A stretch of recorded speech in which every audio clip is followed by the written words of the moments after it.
Jehovah, ikwupụtawa ala obi m iwe mara m. Dọwakwa n'obi unu adọwakwala onwe unu. Chepụta Jehova bụ Chineke unu, n'ihi na onye amara na onye obi ebere ka ọ bụ, onye na-adịghị ewe iwe ọsọ ọsọ, nke na-agbakwa ụba na ebere. Ọ na-eche aka uche banyere ihe ọjọọ ahụ nke ọ ga-eweta.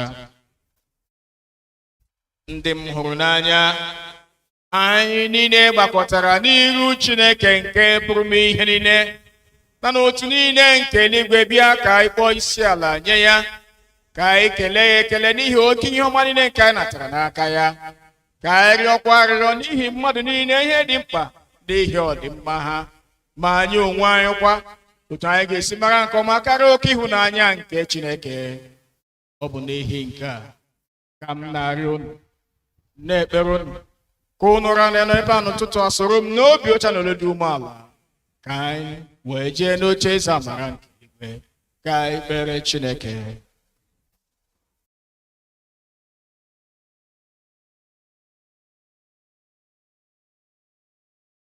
Dịka anyị nọdụrụ n'ọnọdụ ekpere, ka anyị were nkeji ole na ole kpọrọ akọ na uche anyị gaghachi azụ n'ije ozi anyị ndị nke gabigara agabiga dịka ọ dị n'izu a.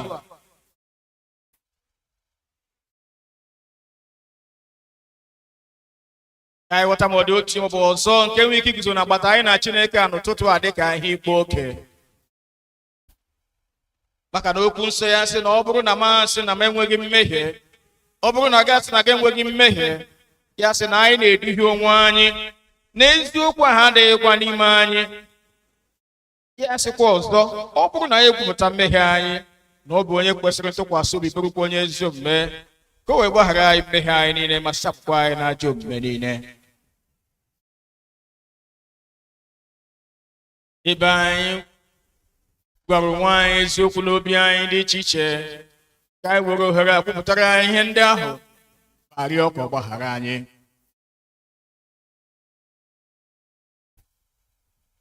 Cheta, ọ sị mụ onwe m maara njehie m niile, gị onwe gị makwara njehie gị niile. Onye abụ ọma wee de ya sị, mana Jehova ekwupụtawa ala obi anyị wee mara anyị. Were ohere a kwupụtara ya ma rịọ ka ọ gbaghara gị. Ị gaghị ezonarịla ya n'ihi na o kwupụtala ala obi gị mara gị. Ka anyị chịkọta ekpere anyị niile ọnụ site n'isonye na nkwupụta mmehie nke dịrị ọra mmadụ, ka anyị niile sị: Nna anyị nke pụrụ m ihe niile,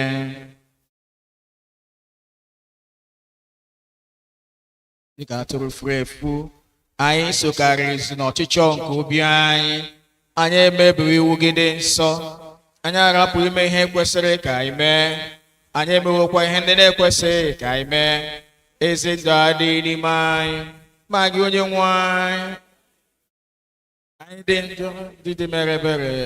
Chineke, rapụ ndị kwupụtara ihe ọjọọ ha mere, weghachi ndị na-echegharị uche ha dịka nkwa nke ikwere mmadụ niile n'ime Kraịst Jizọs bụ onye nwe anyị.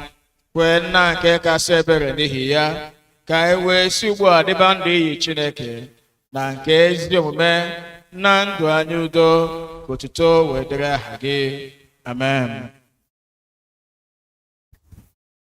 Chineke nke pụrụ m ihe niile, onye kwere nkwa ịgbaghara niile chegharịrị n'ezie, ya mere anyị ebere, gbaghara mmehie anyị niile, nye anyị ike na ume ibi ndụ iyi Chineke, mekwa anyị ndị nketa oke alaeze ya site na Jizọs Kraịst bụ onye nwe anyị. Ekpere nke onye nwe anyị.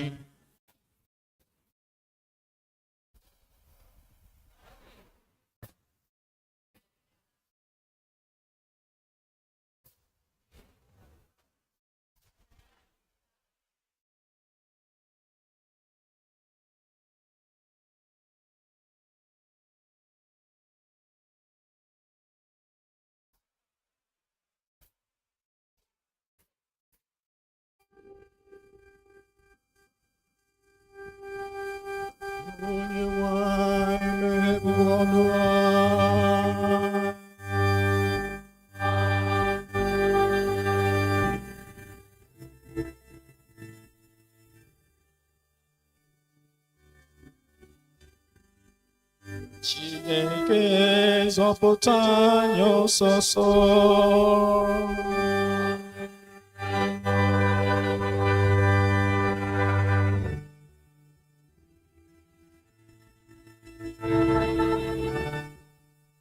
Anyị guzo ọtọ. Otuto dịrị Nna, n'Ọkpara na Mmụọ Nsọ.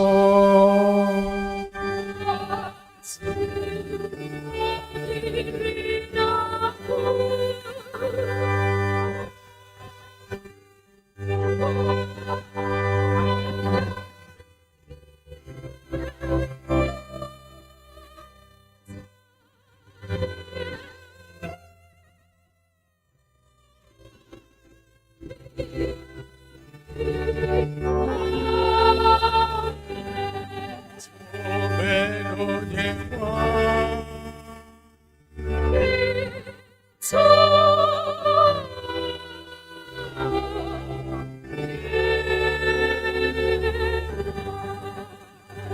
ọma dịrị maka ofe ụtụtụ ụbọchị taa. Abụ ọma isi nke 139 Psalms 139 1 to 14.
Ihe ọgụgụ anyị nke mbụ ga-esite n'akwụkwọ ndị eze nke abụọ isi nke anọ malite n'amaokwu nke asatọ.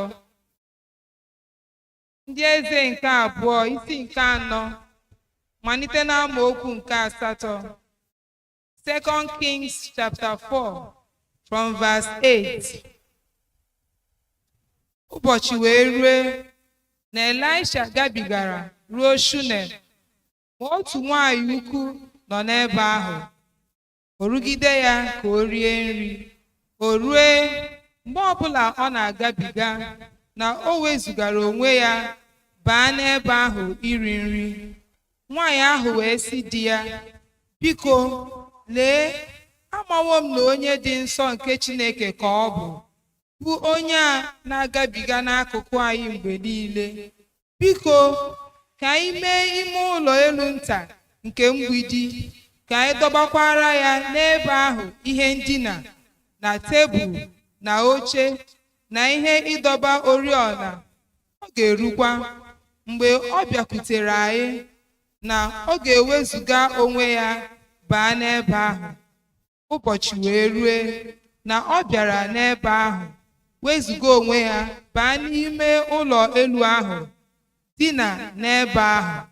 Ọ sị Gihezi bụ nwa okorobịa ya, kpọọ nwanyị Shunem nke a. O wee kpọọ ya, o wee guzo n'iru ya.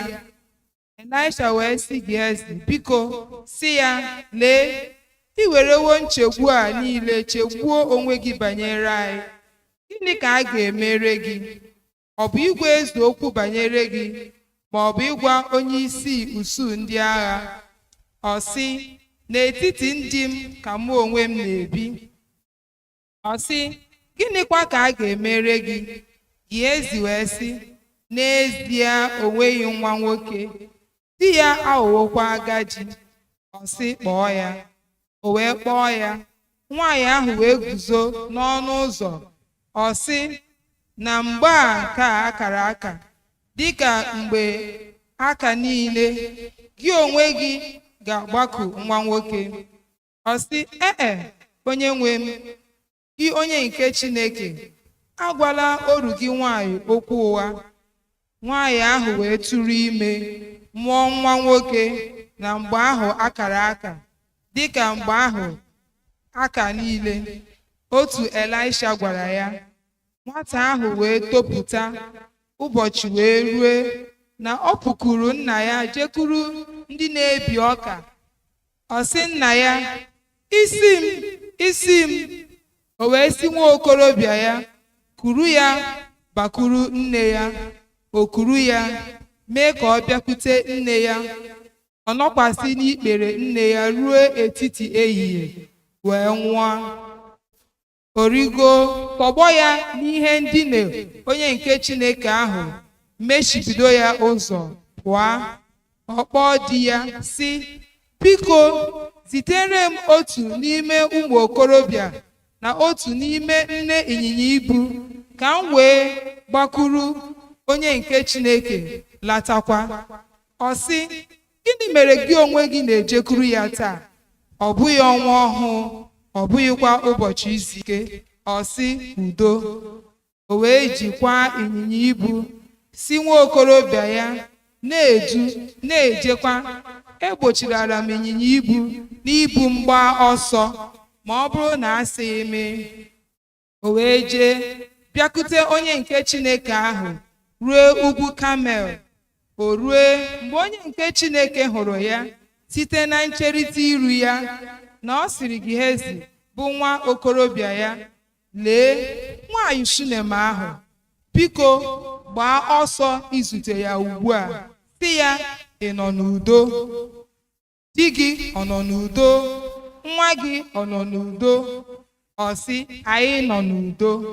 o wee bịakwute onye nke Chineke ruo ugwu ahụ, jide ya n'ụkwụ ya abụọ. Gehazi wee bịaruo nso inupụ ya, ma onye nke Chineke sịrị, rapụ ya aka, n'ihi na mkpụrụ obi ya dị ilu n'ime ya, ma Jehova ezonarịwo m ya, o gosighịkwa m ya. O wee sị, arara m nwa nwoke n'aka onye nwe m, asịghị m arafula m. O wee sị Gehazi, kee ihe okike n'ukwu gị, werekwa mkpa n'aka gị jee. Mgbe ị zutere nwoke ọbụla, ekelela ya. Mgbe nwoke ọbụla kelee gị, azala ya. Tụkwasị mkpanaka m n'iru nwaokoro ahụ. Nne nwaokoro ahụ wee sị, Jehova na-adị ndụ, mkpụrụ obi gị na-adịkwa ndụ, m gaghị arapụ gị ma ọlị. O wee bilie jeso ya. Gehazi wee gabiga n'iru ya, tụkwasị mkpanaka ahụ n'iru nwaokoro ahụ, ma ọ dịghị olu dị, ọ dịghịkwa ọṅụṅa ntị dị. O wee jeghachi izute ya, gosi ya sị, nwaokoro ahụ etetaghị. Elisha wee bata n'ụlọ ahụ, ma lee, nwaokoro ahụ anwụwo. Ọ tọgbọkwara ya n'ihe ndina ya. O wee baa, mechibido ha abụọ ụzọ, kpere Jehova. O rigo dina n'elu nwata ahụ, tụkwasị ọnụ ya n'ọnụ ya, na anya ya abụọ n'anya ya abụọ, na ọbụ aka ya abụọ n'ọbụ aka ya abụọ, ruru ala n'elu ya. Anụ arụ nwata ahụ wee dị ọkụ. O wee bịaghachi, jegharịa iru na azụ n'ụlọ otu ugbo. Ọ rigo rurukwa n'elu ya. Nwaokoro ahụ wee zie uzere ruo ugbo 7. Nwaokoro wee saghee anya abụọ. Ọ kpọọ Gehazi sị, kpọọ nwaanyị Shunem nke a. Ọ kpọọ ya. Nwaanyị ahụ wee bakute ya, ọ sị, kuru nwa gị. O wee baa n'ime, daa n'ala n'ụkwụ ya, kpọọ isi ala, kuru nwa ya, pụọ. Nke a bụ okwu Onyenwe anyị.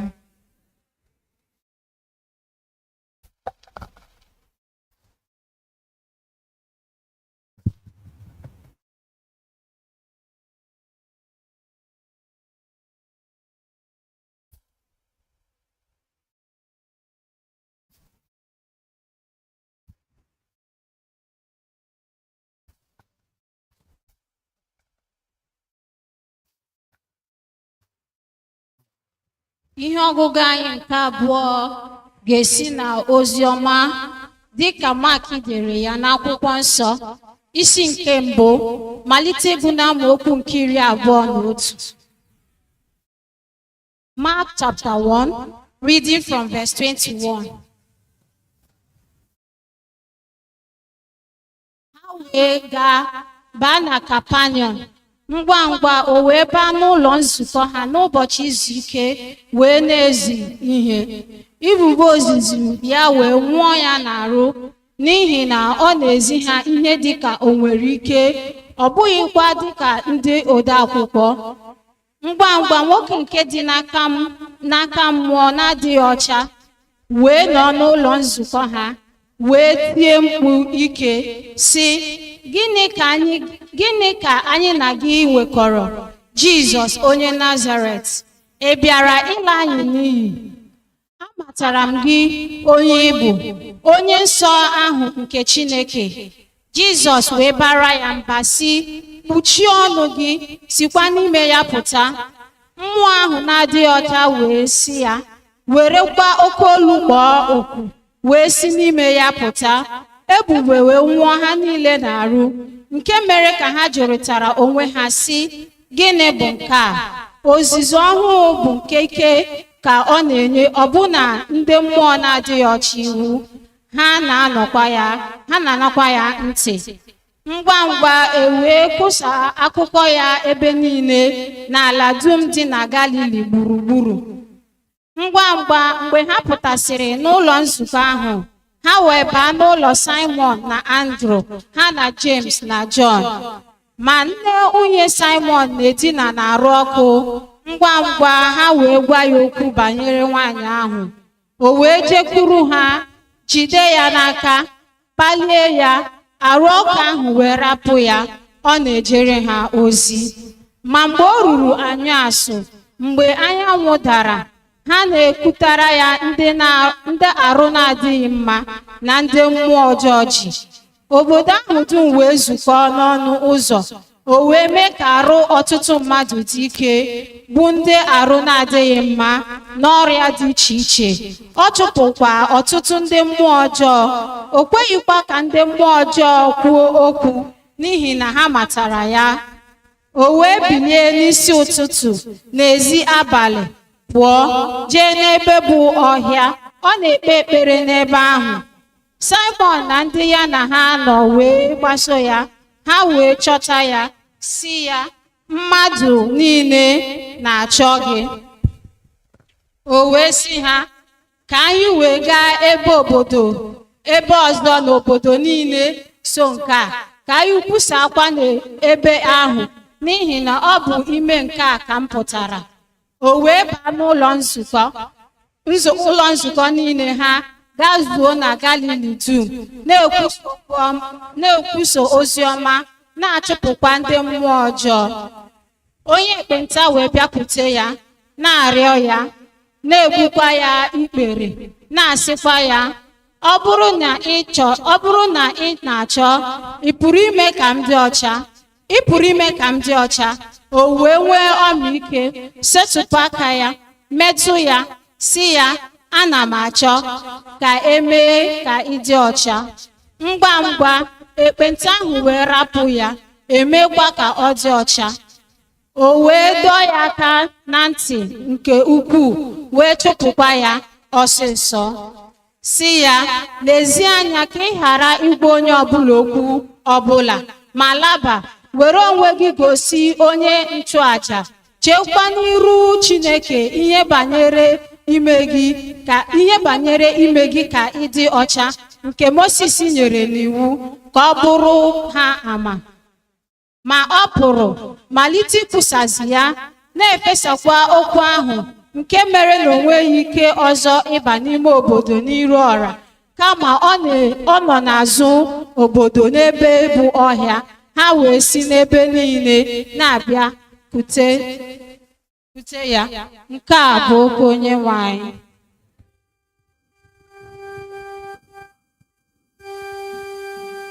Ka anyị guzo ọtọ. Okwukwe nke ndị ozi.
Onye nwanyị nọnyere unu.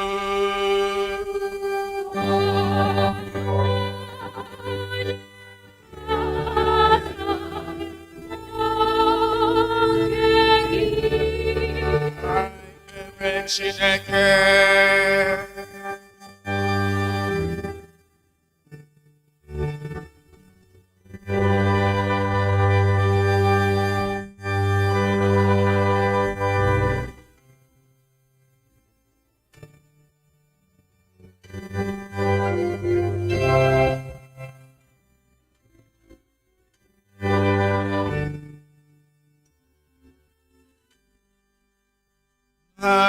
nke bi n'eluigwe.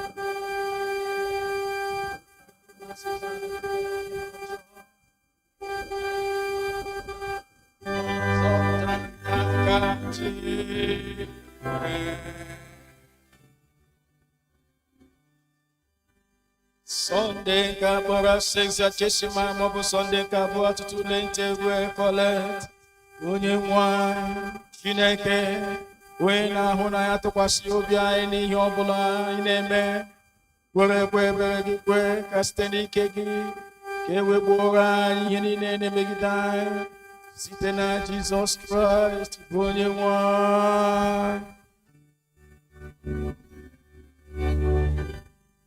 Chineke onye wetara udo, onye hụrụ ịdị n'otu n'anya, onye nke marịrị nwe ndụ ebighị ebi, onye ụfa na-ewere bikuzi n'oruto na-alụrụ anyị ọgụgụ ndụ mbido umeala n'obi na mmegide nke ndị iro anyị, ka a ghara ichegbu ihe ọbụla na-emegide anyị, ebe tụkwasị obi na ị ga-alụrụ anyị ọgụ site n'ike Jizọs Kraịst bụ onye nwe anyị.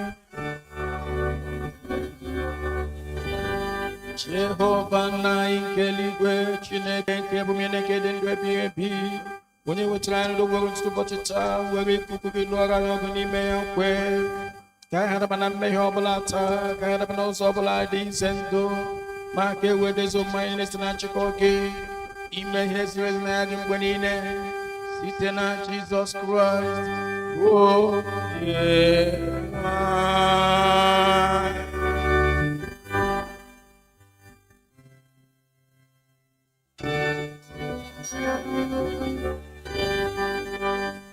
Gaa n'iru gosi aha nsọ Chineke, nwụọ ebe ọbụla nọ, nwa Chineke gaa n'iru gosi aha nsọ ya, tụwara Chineke mma, tụwara ya mma, kelee ya n'ihi amara ya nke bara ụba n'isi ezinụlọ gị,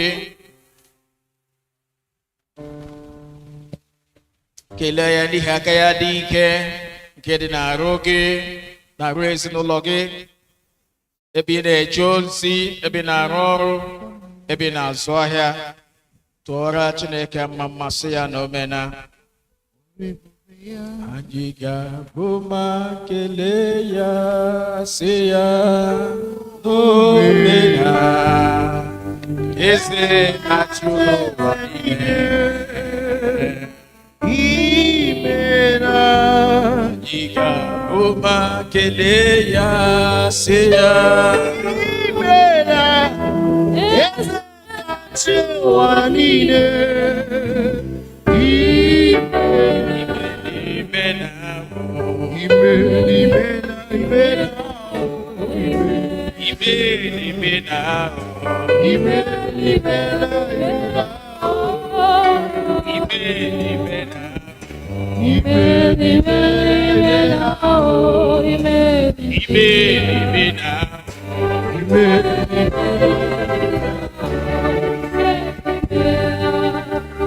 Gozie aha nsọ Chineke a, onye na-ekweghị ka ebumnuche onye iro mezuo na ndụ gị, maka na okwu Chineke mere ka mata ya sị ebumnuche ya wee bịa zogbuo ma laa n'iyi. Chineke anyị guzogidere ya ụzọ niile o si were isi ọjọọ ya ịbata n'ime ezinụlọ gị, ịbata ebe ị na-eje ozi, ịbata ebe ị na-arụ ọrụ, ịbata ebe ị na-azụ ahịa.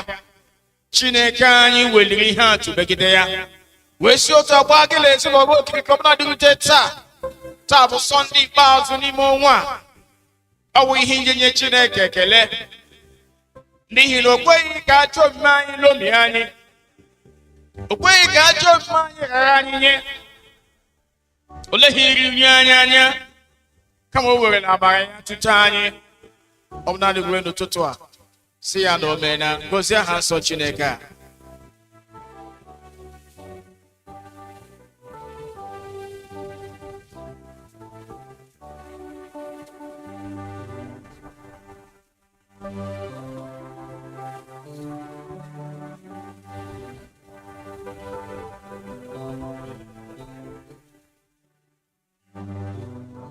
anyị ekpe n'aha Jizọs Kraịst. Anyị ga-ekpe ekpere ọzọ were nzukọ nsọ nke Chineke nke gbasara agbasa n'ụwa niile chee n'iru Chineke. Anyị ga-ewere chọọchị anyị nọ n'ime ya nke kpọkwasịrị aha otu n'ime ndị mmụọ ozi bụ Michael dịka ihe atụrụte nzukọ nsọ ndị ọzọ. Anyị ga-ekpe ekpere karịsịa n'ime Obinze Achịdịke nri dịka taa wepụtara iche iji nabata ụmụ nwaanyị anyị n'ogo dịgasị iche iche n'ime ije ozi a. Ka anyị rịọ ka Chineke anyị mee ka nzukọ ya site n'ike na-abụ n'ike.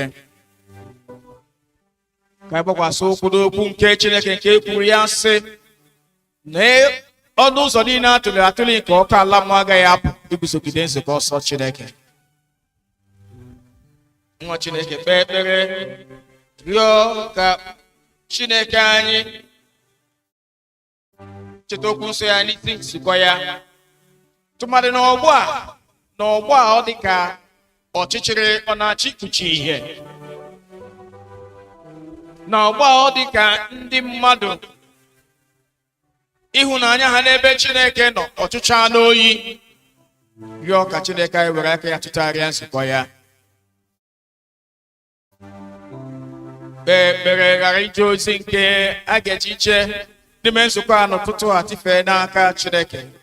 Mmadụ niile ndị ọ ga-eji kwara ngwa ọrụ site na nwunye Achịdịke anyị ruo na Achịdịke anyị, mmadụ niile Chineke anyị ga-eji kwara ngwa ọrụ ije ozi a n'ụbọchị taa, rịọ ha tifee n'aka Chineke, rịọ ka ha bụrụ ngwa ọrụ dị nkọ n'ezie n'aka ya iji wee lepụta ebumnuche ya. Kpee ekpere chekwa ndị ndị agaji iche n'iru Chineke na mgbe a, ka ndụ ha dị ka nkwupụta ha kwupụtara si wee dị. Rịọ Chineke anyị mmejupụta n'ike nke mmụọ nsọ ya.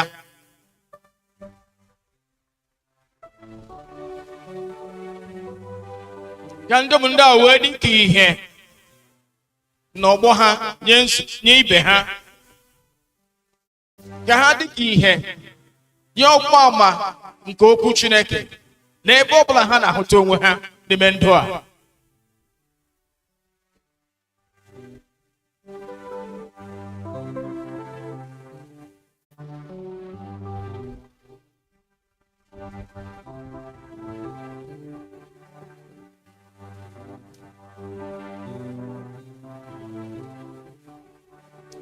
Ekpere rịọ ka Chineke bụ ekwe gị dịka ngwa ọrụ, dịka otu akụkụ n'ime nzukọ ya. Ụda budere ya sị na nzukọ a ga-abụ naanị ọṅụ mgbe obi anyị ga-apụ n'ike nke njọ. Rịọ Chineke anyị ka ọ napụta obi gị n'ike nke njọ. Ebe o mere ka anyị mata ya sị na ihe ahụ na-amụke n'ime ọchịchịrị na ọchịchịrị apụghịkwa imegide ya. Rịọ ka o mee ka mkpụrụ obi gị pụọ n'ike nke njọ, ka ị wee mụọ dịka ihe n'ụwa a jupụtara n'ọchịchịrị na mgba.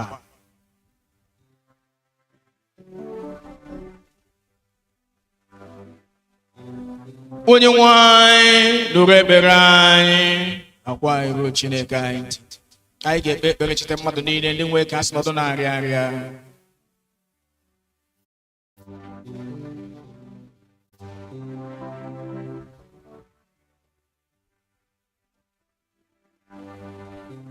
Cheta ụfọdụ dị ndị rịọ ka icheta ha n'ekpere. Ọ bụrụ na o nwere ebe ọ na-arịa gị ugbu a, were onwe gị dịka ihe atụ, dịka ị na-ebikwasị aka n'ebe ahụ. Nwoke ekpenta ahụ sịrị Jizọs, ọ bụrụ na ị na-achọ, ị pụrụ ime ka m dị ọcha. Ị ga-enwe ụdị okwu a dịka ị bịara n'iru ya na mgbe ụtụtụ a. Kwubie okwu sị, ana m achọ ka ị mee ka m dị ọcha. Kwubie okwu n'isi mmadụ ahụ ebe ọ bụla nọ n'ugbu a. Ọ bụ eziokwu na mgbe ị na-ahapụ ya, ọnụ ya kwupụtara adịghị ike na nrịanrịa, na dịka ị na-alaghachikwuru ya n'ụtụtụ a, na ọnụ ya ga-ekwupụta otuto onye aha nsọ Chineke anyị.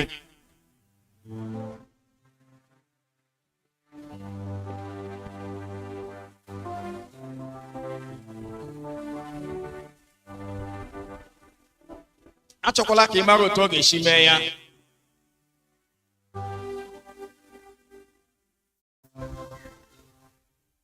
Naanị kwuo okwu ma kwere. Ọ sị anyị kwue ma kwere. N'otu ahụ anyị siri kwubie n'otu ahụ ka ọ ga-esi adịrị anyị. N'agbanyeghị aha nrịanrịa ọnwụ, kwubie okwu na Chineke anyị ga-esite nwere onwe. Ọ sịrị anyị site n'ubiri ụtalị nke a pịrị ọkpara nwa ya Jizọs Kraịst ka o ji mee ka arụ anyị dị ike. Site n'ubiri ụtalị a, na mgbe ụtụtụ akụta arụ isi ike nye mmadụ dị otu ebe ọbụla ha na-anọ. Ha nọ n'ụlọ ha dị iche iche, ha nọ n'ụlọ ọgwụ. Kwubie okwu n'isi ha na site n'ubiri ụtalị a na ha enwerela onwe ha.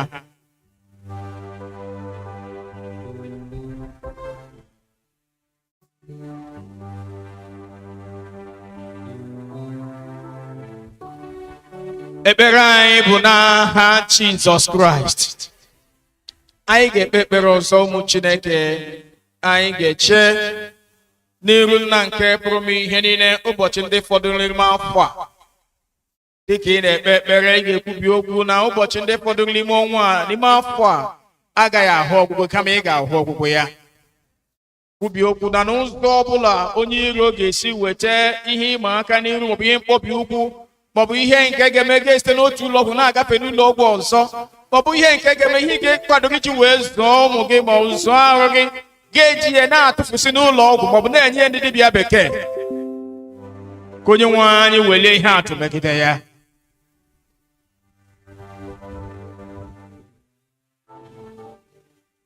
Kụrụ arụ isi ike n'isi gị, n'isi ezinụlọ gị, n'isi ụmụntakịrị gị, ndị na mgbasa nke ụwa na-eje ozi ha.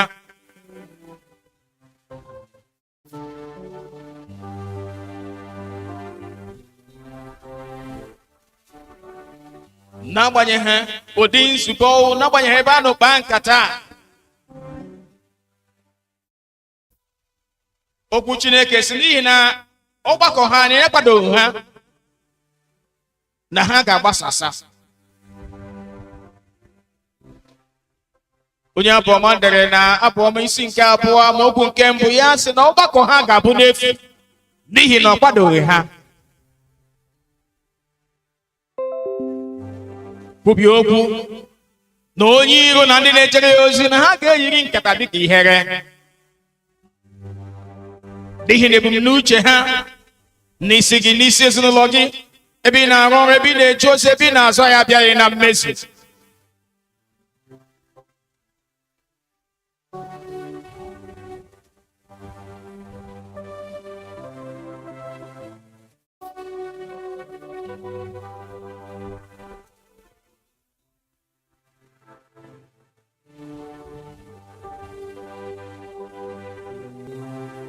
Anyị ekpe n'aha Jizọs Kraịst. Ka anyị kpee ekpere ọzọ were obodo anyị abụ Naijiria chee n'iru Chineke. Ka anyị rịọ ka Chineke kwee ka anyị bụ ndị ya n'ime obodo a bụrụ ndị ga-eyikwasị ezi omume Chineke dịka uwe. Maka na okwu nsọ ya mere ka mata ya sị na ezi omume na-ewuli mba, mana ajọ omume na-akwatu ya. No matter how long we pray without righteousness, without living a holy life, anyị na-adọta obodo anyị azụ, na-adọghachi obodo anyị azụ, anyị na-adọghachi aka elekere ya azụ. Onwe ihe ga-aga aga n'ime ya. Kpee ekpere rịọ Chineke ka o kwee ka anyị bụ ndị ya yikwasị ezi omume ya dịka uwe. Ka ndị nọ n'ezi mgbe ha ga-ahụta anyị, ha hụta iru ọma Chineke na-arụ anyị, ha hụta ịdị mma Chineke na-arụ anyị, ha hụta ịdị nsọ Chineke na-arụ anyị, wee si otu a soro anyị kelee Nna anyị nke bi n'eluigwe.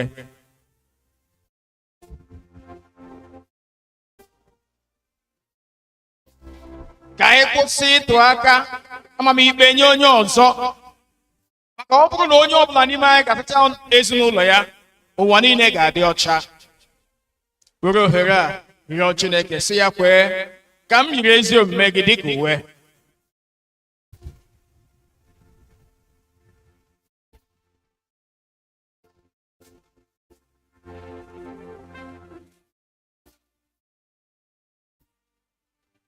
rịọ ntụtụ nke Chineke n'ime obodo a bụ Naịjirịa n'akụkụ ya niile.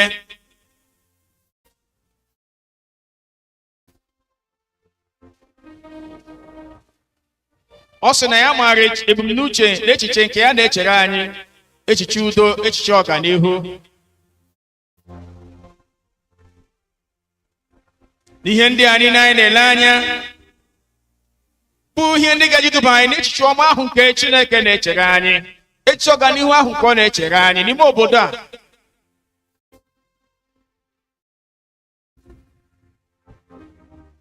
Chetara ya okwu ya ọsọ, sị na obi nke ndị eze dị ya n'aka.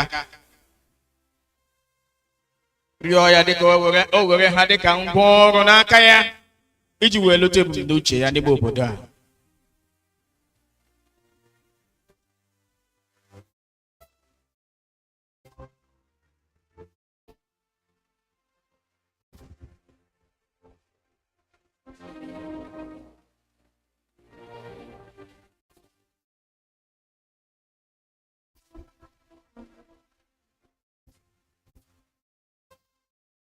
Ekpere anyị bụ n'aha Jizọs Kraịst.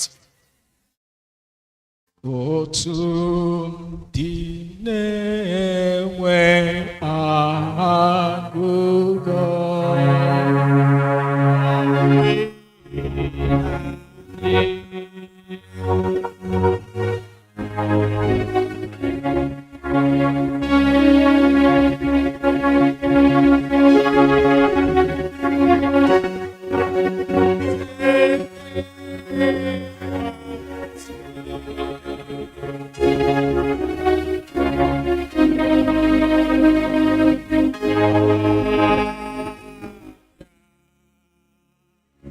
inwe ike iwere ohere a chee onwe gị n'iru Chineke, were ohere a kpere onwe gị ekpere, rịọta gwa Chineke anyị ihe gbasara njem gị n'iru ya na mgbe ụtụtụ a. Onye ekpenta ahụ dara n'ụkwụ ala nsọ ya sị na ọ bụrụ na ị chọrọ, ị pụrụ ime ka m dị ọcha. Bartimaeus, nwoke ahụ kpuru isi, mgbe ọ nụrụ na Jizọs na-agafe, ya malite iti mkpu ya sị, Jizọs nwa David, kpere m ebere. I nwere ike itiri Chineke anyị bụ sị ya mere gị ebere n'akụ ebe ha ọ na-akpasị gị ike, n'akụ ebe anyị na-elezi anya ya ike. Ọbụnadị mgbe ndị nọ n'akụkụ nọ na-ebigbo ya ka o mechie ọnụ ya, Bartimaeus ekweghị ka ha duhie ya. Bartimaeus ekweghị ka ihe na ya gburugburu gbahapụ ya ịchọ nzọpụta n'aka Jizọs Kraịst.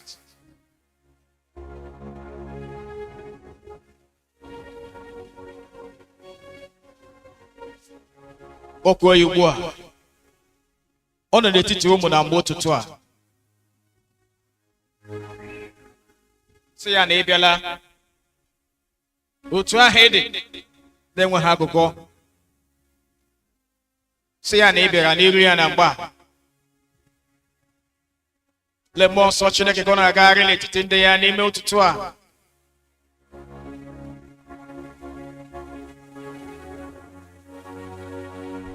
Ọ dị ndị ọ na-esiri aka na nwere onwe site na nrịanrịa ha. O nwere ndị Chineke anyị na-emepere ụzọ na mgbe ụtụtụ a, sị ya agabigala gị, rịọ ya sị ya agabigala gị.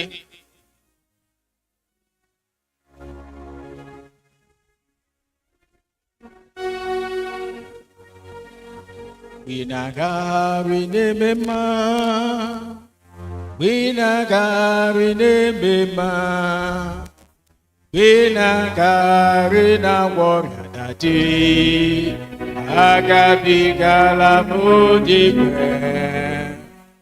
Ị na-agagharị n'eme mma,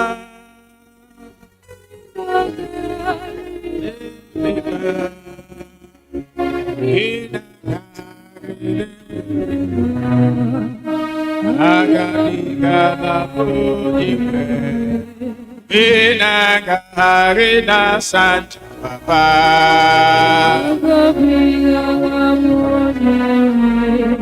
ị na-agagharị na Wọrọdị.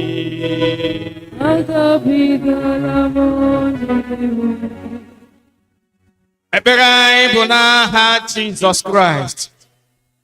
Chineke nke pụrụ ihe niile, gị onye na onye amara ugbu a ka anyị were otu obi bute arịrịọ anyị n'iru gị. Ị kwere anyị nkwa gị si mgbe mmadụ abụọ bụ atọ zukọrọ n'aha gị, na ihe ọbụla nke anyị jikọrọ aka ọnụ kwubi okwu n'isi ya, n'otu a ka ị ga-eme ka ọ dịrị anyị. Mezuo onye ọcha bụ ndị orugbo ụtọ gasịrị anyị ezi mma, nye anyị ọmụma nke eziokwu gị n'ụwa nke a, nyekwa anyị ndụ ebighị ebi gị n'ụwa nke na-abịa.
Hallelujah.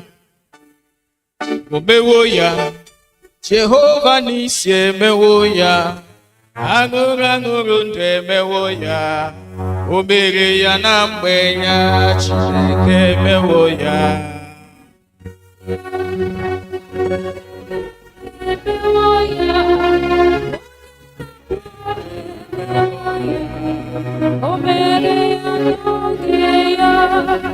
Praise the Lord.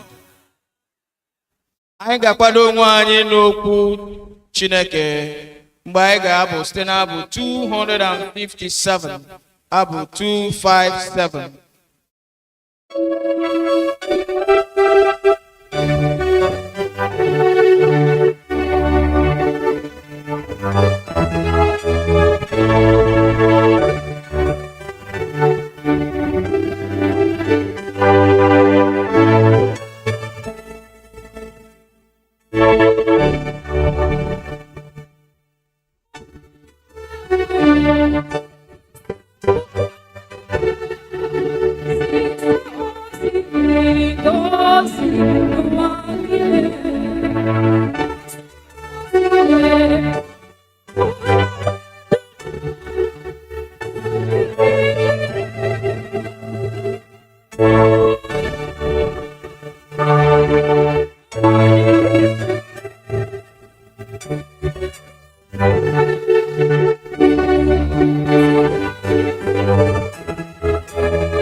There is no other name I know.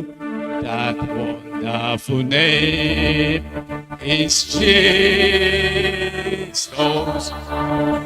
That wonderful name is Jesus.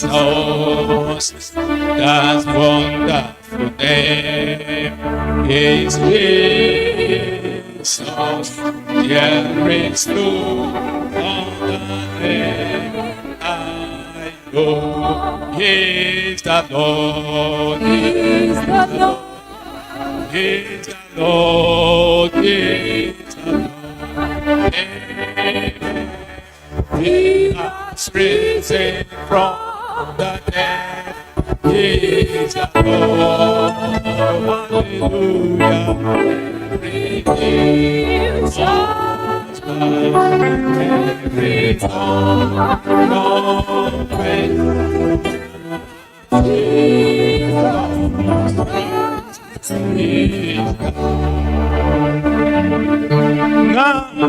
Jesus Christ. Naanị gị bụ chi, Chineke Nna, Chineke Ọkpara, Chineke Mmụọ Nsọ. Ị bụ chi n'onwe gị. Site n'ebi ebi ruo ebi ebi, naanị gị bụ chi.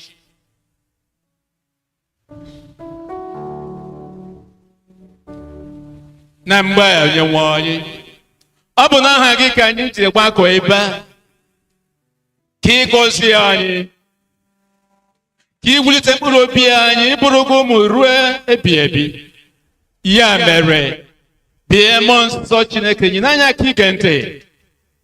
Mmụọ nsọ Chineke, nyere anyị aka ịghọta ihe. Mmụọ nsọ Chineke, nyere anyị aka icheta ihe. N'aha Jizọs Kraịst bụ Onyenwe anyị. Ụmụ Chineke, keleenụ Chineke anyị n'ihi na ọ dị mma.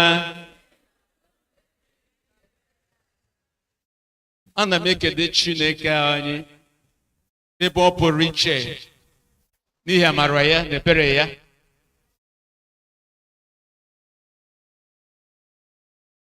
Ịba gata kere nna anyị ukwu, Very Prọfesọ Akaja na nwunye ya isi gbagote ebe a. O nwere ahụ unu na-eji akpụ ya, aga m akpụ ya ntị ma akọta ihe obi nri. N'ihi ndị ụlọ anyị si onye na-amaghị ndịrị ozu ji ọbịa n'ụkwụrụ kwọkwa n'ezi. M mụtara ka ihe meso n'ọkpọwa ya. Na-ekelekwe ndị ụkọchukwu na-eje ozi ebe a. Ọ bụla na Ibrahim Dr. Jeffet ahụ na ya. I salute you, Sagala Mohammed, ndewonu. Onye nwe anyị gọzie anyị niile. Na ndị PCC na congregation St. Michael's, onye nwe anyị gọzie unu n'aha Jizọs Kraịst. Anyị niile gbakọrọ ebe a n'ihi ọdụ otu ihe anyị na-ele anya ya. Ọ bụ otu aha ka anyị jide gbakọ ebe a n'oge ndị a niile. Ma ọ ga-abụ ihe jọgburu onwe ya ma anyị gbakọchaa aha anyị chere na ọ bụ ihe ya hapụ na iburu anyị ihe n'ihi amaghị ihe nke onwe. Masị ma ọ gaghị dị otu a n'aha Jizọs Kraịst. Na mara Chineke, anyị ga-eleba na nkenke isiokwu a na-asị anyị n'aha nke Kraịst ka ikpere ndị nne na ndị nna abụọ, including the youth and the choir. Praise the Lord. Ndị ụkọchukwu so na nna, ndị nwunye ha so na ndị nne, ọkwanụ n'ezi. N'aha nke Kraịst ka ikpere ndị nna na ndị nne gbuo n'ala. Ọ sị ike egbu n'ala. A conclude ole. Onye kwuru ihe ekwuche dị edowere sọnwụ ndị gaji ime. Praise the Lord. Anyị ga-amatanụ ihe bụ isiokwu a n'otu o si gbasha anyị. Ọ bụ n'ụbọchị taa pụrụ iche anyị lee anya ebe a, o nwere ndị kpọrọ iche ebe a. n'ihi kọlọ abụọ ma otu kọlọ a na ha represent obodo abụọ ndị nọ nga. O nwere kọntrị ndị a represent, nwere kọntrị ndị a represent na ndị kọntrị ọnwụ ndị ka represent Israel blue and white, ndị ka represent Nigeria white and green. Praise the Lord. Ma something common white. So me one Israel, one Nigeria white. Praise the Lord. And oge I know I patre ba na no ngama wokwa. O nwere ike m nọtọ gbuchere m ne. Asị na ndị ga-anata akwụkwọ ndị di ha na ya ka di ha sign ya mee ọkwa n'ezi. Sana so admission. Him no ya misi admission by submission. Ọ dị ha nye bịara. N'ezigbo asụsụ onye nwe anyị mere anyị ihe ọma n'ihi na ihe kpọbata n'otu pụrụ iche. Otu ọpa ezinụlọ na ezinụlọ, ezinụlọ na ezinụlọ Jesus Christ. Ma ọ dị ha na-atụ anya n'aka ndị ezinụlọ Kraịst ya, ndị nwoke na ndị nwanyị. N'ihi na ihe ha na-agabiga n'ime Kraịst ga-enye aka kụziere ụmụaka otu ha ga-esi ebi ndụ, ihe ha ga-eme. A na-eme ka anyị mata. So okwu abụọ, experience na knowledge. Ole ndị ọ dịrị? Experience dịrị nne na nna. Knowledge dịrị nwatakịrị. Praise the Lord. So nwatakịrị says, I'm seeing this by experience. Onye nwere nke experience. Ole ihe gara aga mara. So anyị hapụ n'inweta experience anyị ga-eji kụziere ihe nwe knowledge to come to our experience nsogbu adị. Ka anyị lee anya ndị Filipaị nke abụọ isi nke iri. Philippians chapter 2 verse 10.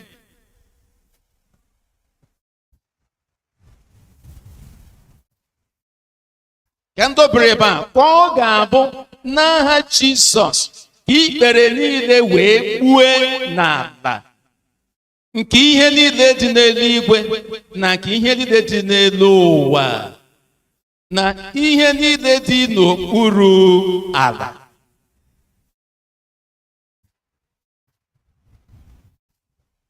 Asị anyị n'aha Jizọs Kraịst. Onye nkwana Jizọs Kraịst ya ka anyị mata. Anyị ga-amata onye ọ bụ, matakwana ha anyị ga-esi gbuo ikpere n'aha ya ọkwala ezi. Mana mgbe kwesịrị anyị. A na-eme ka anyị mata, Matthew 16 na-eme ka anyị mata mgbe Jizọs Kraịst na Chineke ya na-ekwugharị. Onye ka ndị mgbasị mbọ, onye ka ha si mbọ dịka esi bụ nke a Pita si ya ihe niile mara iwu ịbụ Jizọs ọkpara Chineke. So Christ asị ikpere anyị ga-egbuwo onye the Son of God. Before amụọ ya, ọ na-agwa Mary about him, asị ya onye a bụ ọkpara onye Chineke. So onye asị ikpere ga-egbu Jizọs Christ ọkpara Chineke. Olee kwene ihe ikpere ya ga-eji egbu?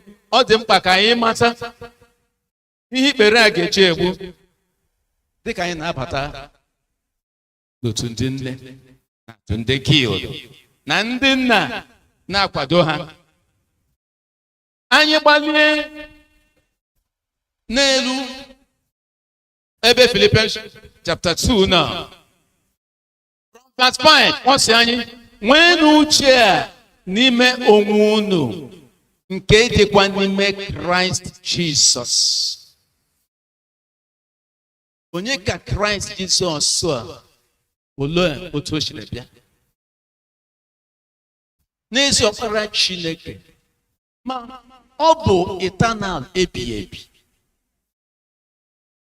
Na-eso m na-aga. Jizọs Kraịst ya bụ eternal ebighị ebi. Ịmata na ọ bụ eternal ebighị ebi na ọ bụghị ihe bụ na Philippians 2 ka anyị kpee ikpere. Anyị na-achị na Aịzaya 45:23. Ị ga-ebe ahụ sị na onye nwaanyị sị na ya ṅụọ n'iyi n'ọbụ n'aha ya ka ikpere niile ga-eme gịnị ga-egbu. I said before Philippians. So Jesus Christ will be eternal. John 1:1, Genesis 1:1. Ọ na-agwara anyị na mbụ ka gịnị okwu ahụ. Okwu ahụ na Chineke, na okwu ahụ bụ Chineke. So Jesus Christ bụ eternal. Onye asị akpọ ahụ ya na-egbu ikpere. Anyị gụọ ebe ahụ ọzọ. O si anyị ọzọ, ọ bụ ezie ọ dịrị n'ụdị nke na mbụ ọ nọ n'ụdị nke Chineke tupu eme ya mmadụ. Olee ihe ụdị Chineke? God is a spirit, and those who worship him in spirit and in truth. So Jesus bụ gịnị? Spirit, eternal spirit. Anyị mmadụ onye anyị na-ekwu okwu ya. Ebe ọzọ ebe a si anyị ọgụ ihe ọ dịrị n'ụdị nke Chineke na mbụ, n'ihi na Chineke wụ spirit. Ma ọ sị anyị ọgụ ya n'ihe ọ ga-egidesi ike bụ ịra ka Chineke ya bịa nwe ma ihe ma aka n'ihu nke ga-eme ka ọ hapụ ebi ebe ọ bụ, happy spirit ọ bụ, bịa bụrụ ihe ọzọ. Ya na-eche ihe ndị ahụ niile anya, way to empty himself. Praise the Lord. Ka anyị mata ihe eji enye ya ha kachasị gịnị ha. Ọ wụ eternal, ịda Chineke wụ. Ọ wụ spirit as God. N'ime ihe ndị enyi ịda Chineke asị ya, ee, nwa m, aga m anatụ gị ụdị a. Aga m ewepụ mmụọ. Aga m ewepụ ebi ebi ewu. Mee gị ihe ọzọ. Ya ekwe. Kedu ihe ọzọ mere? Ya nara ụdị nke oru, onye ewuchi abịa nara slavehood instead of onye eze ọ bụ. Ma ihe o ji eme ihe ndị a bụ naanị otu ihe, n'ihi na mmadụ na Chineke nọrọ na-ebikọta, na-enwe fellowship. Mmadụ emetụ ihe, Chineke achụpụ ya from his dwelling place. A na-achọta onye ga-akpọghachi mmadụ to God's dwelling place. And that person was seen in the Son of God. Onye wu eternal, onye wu spirit, onye nwe ihe bụ ihe Chineke nwere. Otu esheme n'ihe a. Asị ya nwa m, ị ga-ahapụ ihe ndị a. Ya ekwe. Ọzọ, ebe a hụrụ ya ka ọ dị ka mmadụ n'oyiyi ya, o wetakwara onwe ya wee bụrụ onye na-aṅa ntị ruo ọnwụ, bụ ọnwụ nke obe. N'ime ihe ndị a niile, he humbled himself. Asị na ọ ga-anwasị ya, na ọ ga-anwụ ọnwụ ihere. Not ordinary death. Na ọ ga-anwụ ọnwụ ihere. Na ọ ga-adị ka ndị oji zọpụta. Incarnation abịa. A ga-eme ihe n'ike nke mmụọ nsọ. Okwu Chineke nke ghọrọ mmadụ. Jesus Christ bụ okwu Chineke, ya ghọọ gịnị mmadụ. All dust of the earth, ya ghọọ uzuzu. Ghọọ flesh. Now, ịkpọghachi mụ na gị to God. Asịzie anyị. N'ihi nke a, Chineke welikwere ya elu nke ukwuu, werekwa amara ya nye aha ahụ nke karịrị aha niile ọ bụla elu 10, ka ọ ga-abụ n'aha Jizọs ka ikpere niile wee gbue n'ala, ka ihe niile dị n'eluigwe na ihe niile dị n'ụwa, ihe niile dị n'okpuru ala, ka ire niile ọbụla wee kwupụtakwa na Jizọs Kraịst bụ onye nwe anyị, ka e wee nye Chineke bụ n'otuto. Praise the Lord. Anyị ahụ na ihe mere na-echi ihe. Olee ka onye nwe anyị Jizọs ihe ọ bụ n'aha Jizọs ka isi niile ga-ekwe, ma ọ bụ aka niile ga-efe, maọbụ onye ga-esi praise the Lord asị ikpere ụdị ihe ikpere ji dị mkpa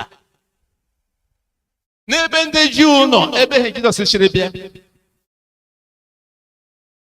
ha na-ahụta ikpere a symbol of strength. Nganga gị nọ n'ikpere, ego ime nọ n'ikpere, ihe ga-akwa gị nọ n'ikpere, ihe ga-afụli gị nọ n'ikpere. And again, from here to this place, ikpere na joint, the biggest of all the joints. Ayapa up, ayapa down. Praise the Lord. N'ala Igbo, in those days, ebe anyị na-agba mkpa, o nwere mkpa ga-eru ya siri ike sị ka a mara onye ikpere ya ga-ebu ụzọ ruo n'ala. Ikpere ruo asụ, onye kwazi egwu oli, ọkwanụ n'ezi. Ndị nkụzi ibe m, o nwere aka enye ụmụaka, ọ kasị gị punishment, ihe mebiere m. Kneel down. Nwatakịrị nyewe nsogbu, nyewe gị nsogbu, kịsị ya mee gịnị? Kneel down. Let him kneel down. Strength here, go bow. Praise the Lord. So now, the need now give me like this. It's total submission. Humbling yourself. Reverencing God. N'ihi gị cheta ihe o mere. Onye hapụrụ di ya naanị mee ka gị na Chineke dị na gịnị mma. Onye nwe anyị ekpebie ya ọ sị will no. Ma ọ sọrọ gị ma gịnị ọsọ gị. It is ga-egbuo ya na ndụ, ọ ga-egbuo ya n'ọnwụ. Onye nwe anyị setiele ya. Ma n'ụbọchị tụrụ anyị na nsọ Kraịst, tụmadị ndị ebe ka kpọbata ha. Unu agụọla ihe gasị unu gụọ, unu nwe obligations unu, ma ndị ka emere na-eme, ma nne ma nna anyị abatala. Ma oge ihe ebe na-akụziri anyị humility,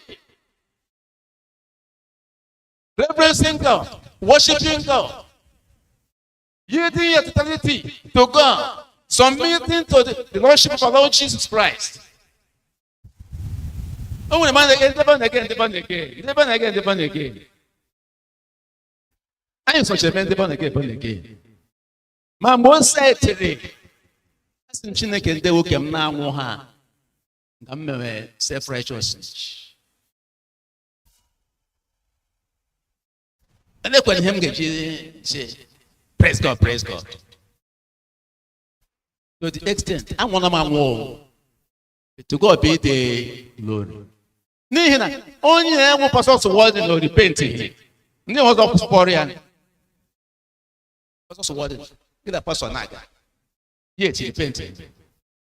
It's at that point in time God called me. Praise the Lord.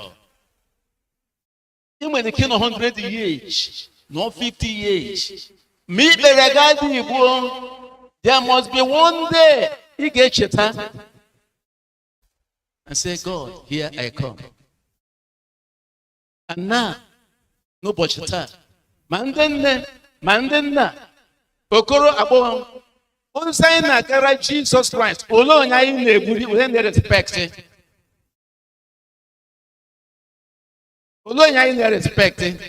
Obuna ta anyi ga ya machala. What next? Papa, what next? Mama, what next? Will you bow to this name by your character?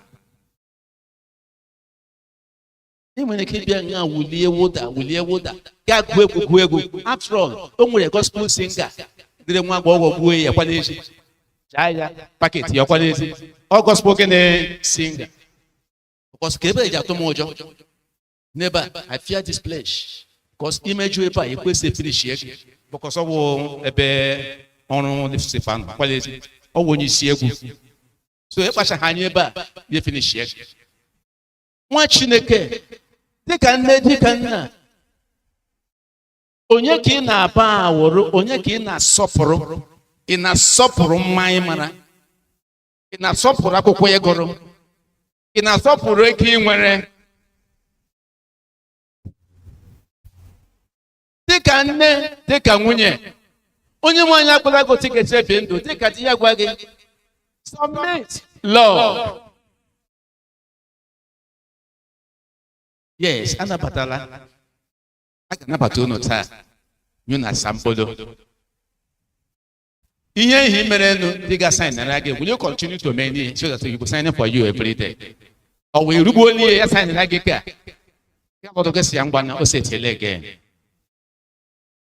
Eligwe dire okumo de gene ire. When you see God dire, I need question. Midi kwa na Jesus. Ga na kwa Jesus o ta ni metugo. Biwendo marama ige Jesu fura Chineke, umu Chineke. Man die go, it is not true. Man die live. Okay, we see you. Mi chetete gi ni igwe agalala. Ashiki is here now. Is here now. Onye nwanya kuzemo na get the way to humility. The way to live our life. Mgbe ị na-eme okwu Chineke na ndụ ị na-ebi ị na-asọpụrụ Chineke ị na-egburu ya ikpere ma mgbe ị na-ahụta onwe gị na-ahụta ụdị gị matakwa na Jizọs wee bi ya hapụ ya God spirit ụdị ya hapụ ya naanị iji mee ka gị na Chineke wee dị n'udo. Anyị na-egbu oge ọtụtụ mgbe ọ dị mma ịkpacha agwa ndị a niile kpocha aka anyị ejewe ọkụ mmụọ. Ọkụ mmụọ dị ire. Praise the Lord. Echi m nwa egwuregwu about 1976 my senior brother onye assembly Chineke mere ebere ya pụta ndụ during the war. Ọ na-eji motorcycle na-ebu ngwaahịa from Aba to Obinze line. And one of the days, he had an accident in Oba Junction.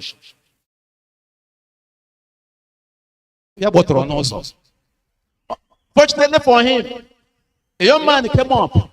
Mata, what he has on here, this is all seated. On your minutes will love Biafra. Then Yaka Ogaya, you see a language in hospital. He stayed for 1 week without Imehani. Look at the shocking testimony he gave to us. And you said, crossing from one gate to the other, from one gate to the other, from one gate to the other. And a hand was leading him. We're talking about every knee should bow. You rule at a place, a very high wall, like prisons. And that hand, they leaded to that place. And they were like dead people, no movement. They can change. No life in there. And Spirit asked him, do you know any person here? He should go. Yeah, and thank God. My children are not so good as in all of them. What militia from there to Biafra?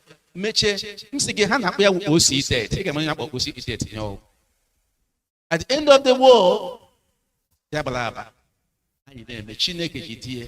from Anglican assembly, and he gave his life. And let's get proceed to another place. A war, but the people are free, putting on their white, singing praises. Nagari. There's just a question. Do you know the person here? A woman appeared in white and said, Onya wo param. And my senior brother must not win the who served God and died. And then the spirit said, Well, my senior brother. After 7 days. Praise the Lord. He's today is about 82 years. He said, they have what again? Nice, yeah, like I say, Mezima or Zoya. Oh, we may so come they put this money. Most of us are bowing before our eyes, before our mouth, before our thoughts, before our beauty, before our wealth. Think about it. The Bible says, Somebody was saying something. Who had an encounter with Jesus Christ? Say, lady, I asked Jesus a question. What is the question? Jesus Christ. What about the Muslims? Will they also go to heaven? And Jesus called her name. Listen. Don't criticize any church. Don't judge any church. But I am the way, the truth, and life. Praise the Lord. Of course, eh?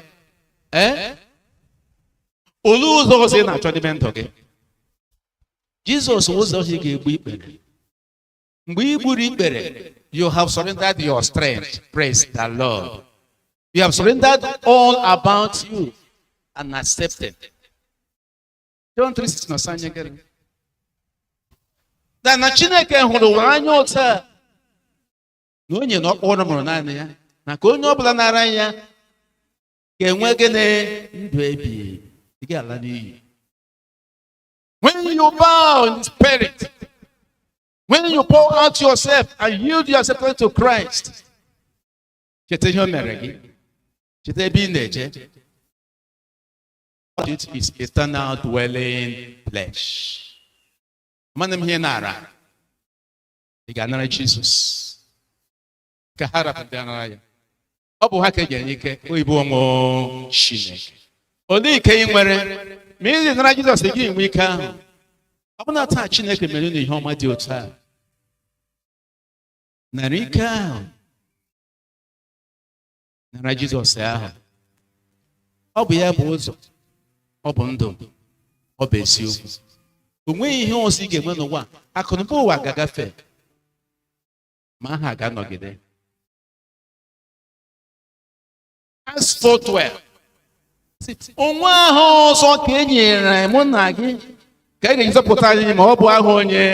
Jesus Christ. And you have to walk out your salvation by surrendering yourself to the Lord Jesus Christ.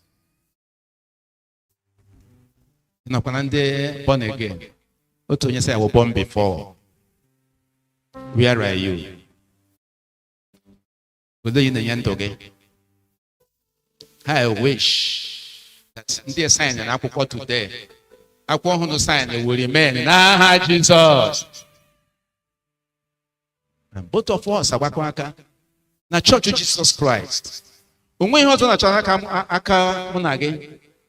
only to submit our lives to Him. So that you look back and you will see us. Glory be to God.